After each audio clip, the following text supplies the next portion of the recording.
Hello everyone, welcome to back my channel. I hope everyone is having a wonderful day. Before starting the video, please go ahead and hit the subscribe button and give this video a thumbs up.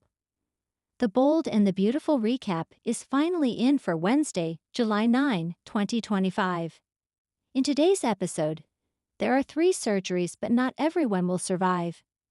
Meanwhile, Steffy Forrester Finnegan, Jacqueline Messins Wood, tells Hope Logan, Annika Noel, that Luna Nozawa, Lisa Yamada, shot Liam Spencer, Scott Clifton. Steffy and John Finn Finnegan, Tanner Novlan, hover over Liam's body. The doctor says he has a pulse, but it's strained. Steffy can't believe he's still alive. 911 is on the way. Over where Sheila Carter Sharp, Kimberlyn Brown, lies, a pool of blood accumulates around her shoe. Steffy helps find something to use as bandages and hands them to Finn. Sheila comments that Finn is a good man. Steffy lashes out at Sheila for Luna's actions. Sheila just nods silently, then looks over at Luna's lifeless body. Sirens can be heard. Liam is unconscious and blood is streaming from the corner of his mouth. Someone finally gets Ms. Dylan, Sydney Bullock, out of that closet. The teacher emerges to see multiple EMTs working on 3 bodies. Finn tries to keep the teacher calm. The teacher cries, she didn't know about Miss Sunshine. Finn assures her that it's not her fault, then rushes to help the paramedics. Meanwhile, an officer tries to get a statement from Steffy. She can't focus, it's her daughter's father on the floor. Finn leaves one patient and goes to help with Liam. The paramedic says that Liam's becoming a bit more stable. Finn says his blood pressure is extremely critical. The bullet wound was near his rib cage. The officer asks about the female. Finn looks over to see which one he's referring to. It's Luna. Finn says a bullet to the side of the chest. A gun is put in an evidence bag, and Steffy is questioned some more. She's frazzled and overwhelmed, but tries to answer his question.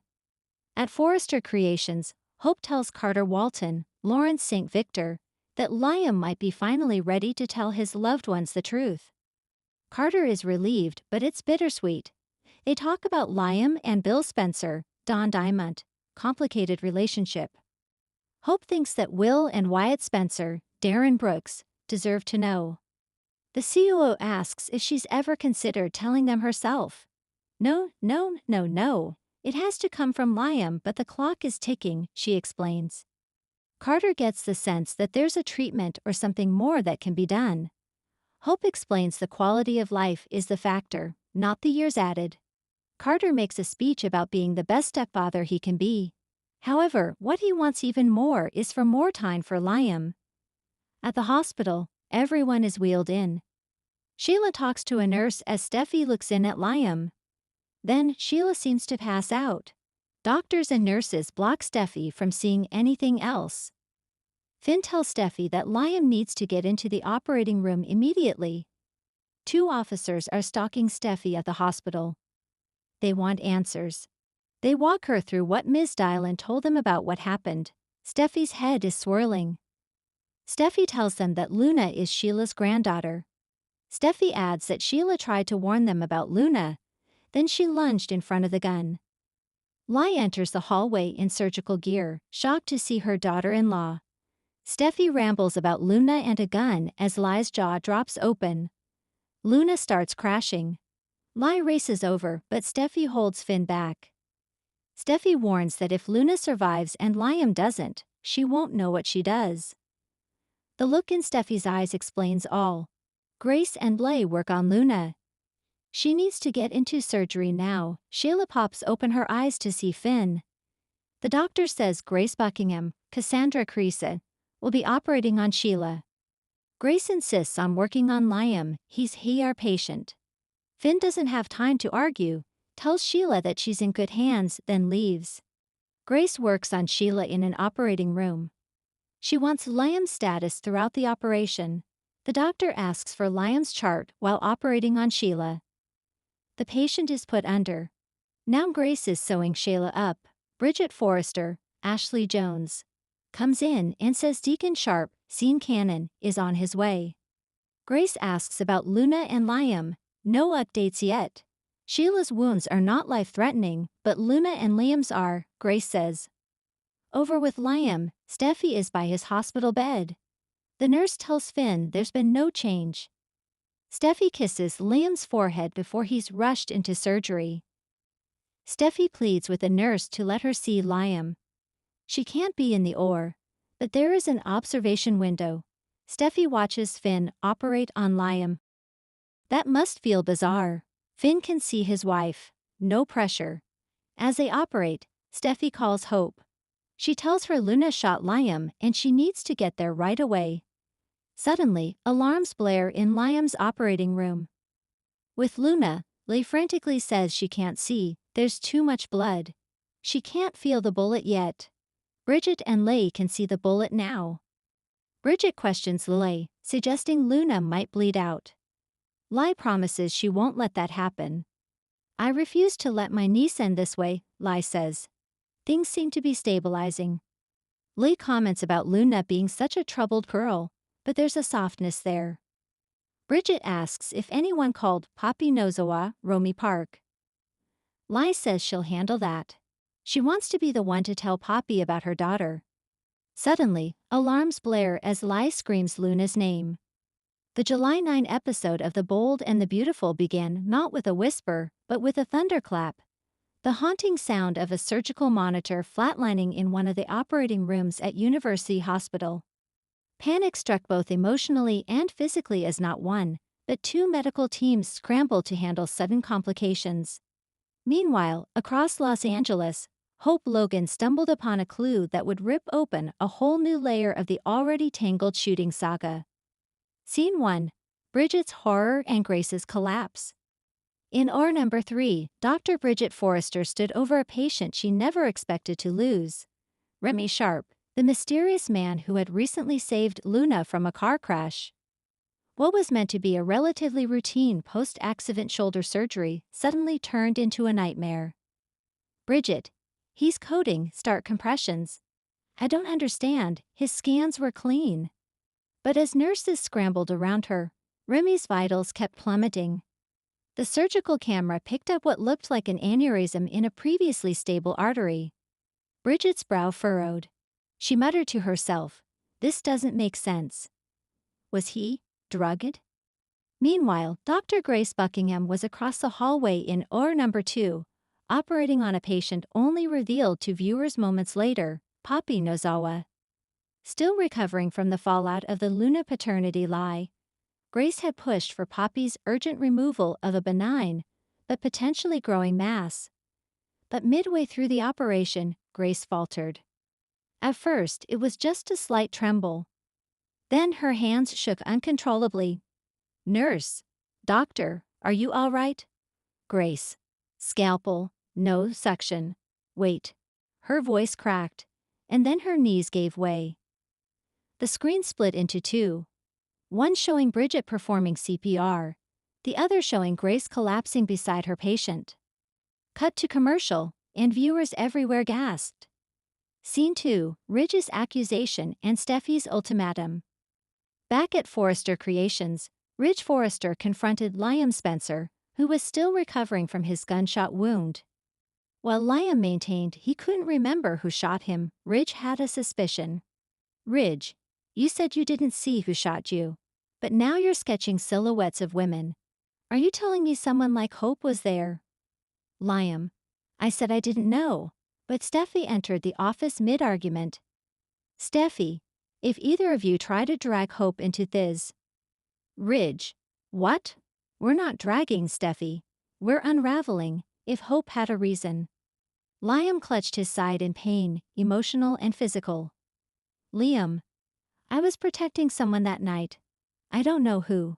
But my gut says it wasn't Hope. It was someone darker." Steffi looked torn. Part of her terrified Hope might be hiding something, the other part clinging to the belief that someone else, perhaps Sheila Carter, was involved. Ridge. "Then we better figure it out fast, because Sheila's still out there, and now we have 2 more lives in danger." Scene 3. Hope's discovery, a bullet in a book. In a breathtaking scene, Hope Logan arrived at her cabin, still haunted by the night of the triple shooting. Her hands trembled as she reached for a forgotten satchel near the fireplace, the one she had tossed aside the night she fled in confusion. She found bloodstains inside. Hope, no, this can't be mine. She unzipped a side pocket and pulled out a worn, leather-bound book. At first, it looked ordinary, a poetry journal Liam once gifted her. But as she flipped it open, something metallic fell out, a bullet, partially embedded in the back cover. Her eyes widened. The bullet was deformed, suggesting it had been fired and lodged in something soft, like the human body. Hope. Why would this be in here? Was this the second bullet?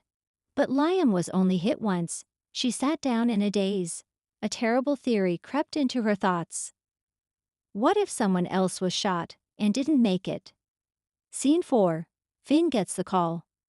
Back at the hospital, Dr. John Finn Finnegan was scrubbing in for an orthopedic consult when an emergency message buzzed on his pager. 2 simultaneous surgical failures, one in Grace's OR, one in Bridget's. Finn burst into OR number 3 first, helping Bridget as Remy's pulse finally returned, but barely. She was drenched in sweat. Bridget. It's like he reacted to a sedative he never should have had. He's stable now, but we need tox screens. Then Finn moved to OR number 2, where things were worse. Grace had already been wheeled into the ER for testing. Poppy's vitals were dropping. Another surgeon had to take over. Finn stared at the scene and whispered, "This wasn't random. This was sabotage." Scene 5. Sheila's shadow and Lay's phone call. In a dimly lit motel across town, Sheila Carter watched a livestream on her burner phone, somehow tapped into hospital security feeds. She muttered to herself, "Too many people getting too close."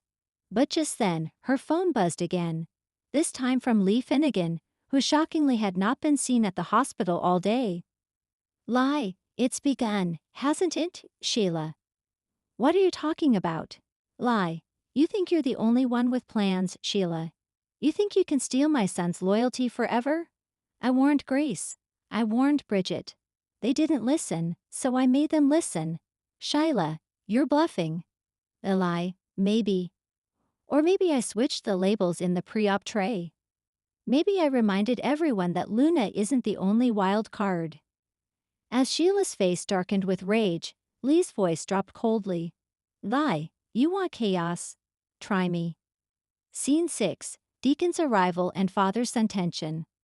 Over at Il Giardino, Deacon Sharp stormed through the kitchen and demanded answers from an employee who used to run deliveries to the hospital's pharmaceutical division.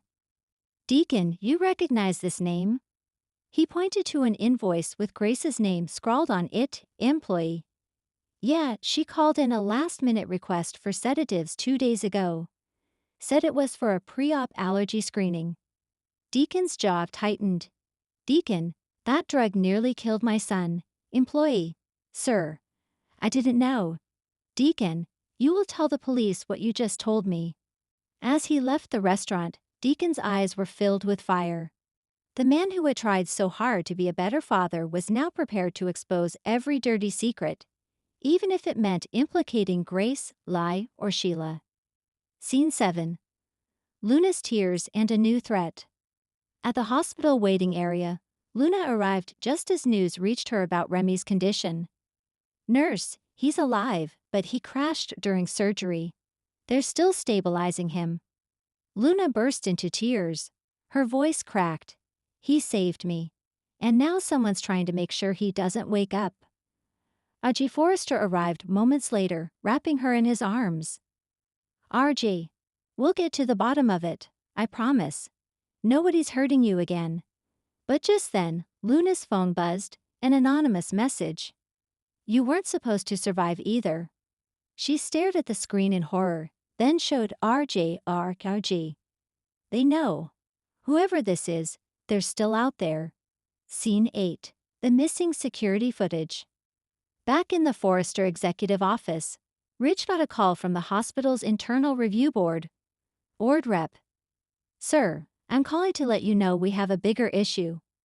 The hospital security tapes from July 7 are gone. Ridge. Gone? As in deleted. Board rep, not deleted, replaced. With a loop, showing empty halls. Ridge. Who has that kind of access? The screen cut to a slow zoom on Lai, seated in her home office, sipping tea and smiling slightly. Thanks for watching this video, and please subscribe our Boldy and BAUTFUL UPDAT YouTube channel for more update news.